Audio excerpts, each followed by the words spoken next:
Welcome to this episode of Katie tries to make dinner for her family with all the scraps in her fridge.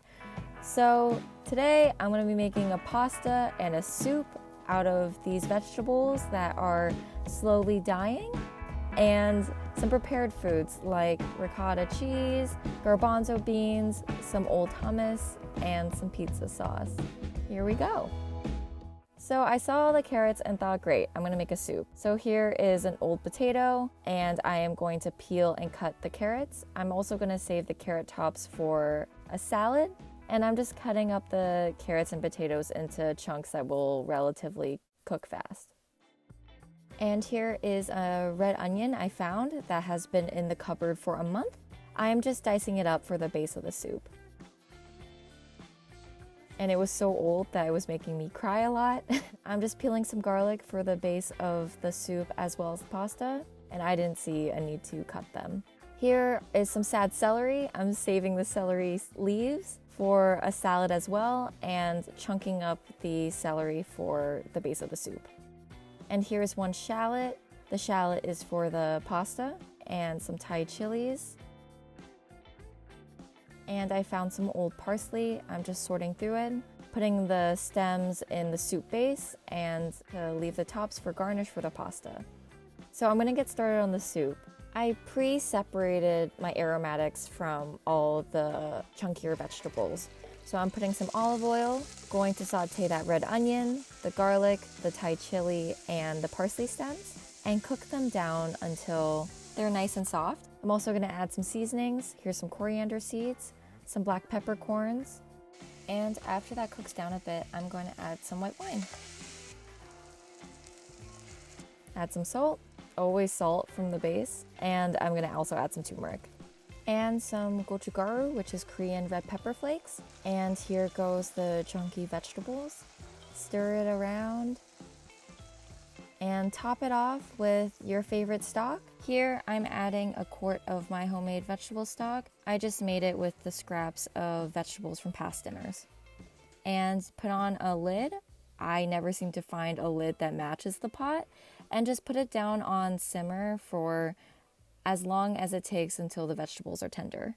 Let's get started on this pasta. So I saw Claire Shavitz make this pasta with chickpeas and rosemary and garlic, and so I kind of thought that might go well with some hummus. So right now I'm toasting up some garbanzo beans. I rinsed them from the can. After they've become crunchy, I'm just taking some out so I can use it as garnish. I have some rosemary from my backyard that I'm just going to throw in, and some garlic and the shallots I cut earlier. Just stir it around. I thought the pan looked pretty dry, so I added a little bit more olive oil, and I added some white wine, because why not? Okay, it's all loosey-goosey, and now it's time for the hummus. Here is some spinach and jalapeno hummus that we got from the farmer's market, and I am just mixing it in. It actually makes the sauce really creamy without adding any cream, so I thought this actually wasn't a bad version of a vegan sauce. And here is some pizza sauce I made the other day that I'm also adding in. And I'm rinsing out the bits of the tomato with some water.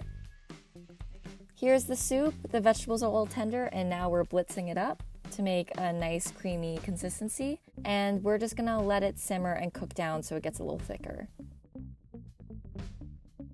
Add your par-cooked pasta to your pan and make sure everything is coated. Take out your stocky rosemary stem, and there you go. I made a little salad with the tomatoes and the basil. I added some lemon zest to the ricotta, some salt and pepper, and just topped it off with some good olive oil. Okay, now I'm just garnishing everything and making it pretty. There's some parsley, some parmesan, some good olive oil, some smoked paprika. I have some leftover blood orange salad dressing that I'm dressing the celery leaves and the carrot tops from earlier to garnish the soup. And that's what I made for dinner that night. I have a soup, a salad, and some pasta for 5 people out of those small leftovers. So I would say this was a success. From a scale of 1 to 10, I would rate it, I would definitely eat it again. So I don't mean to make these things so that you would follow step by step with all the ingredients. It's more just to show you the basic steps of a recipe so that you can build off your own leftovers and create something magical out of them.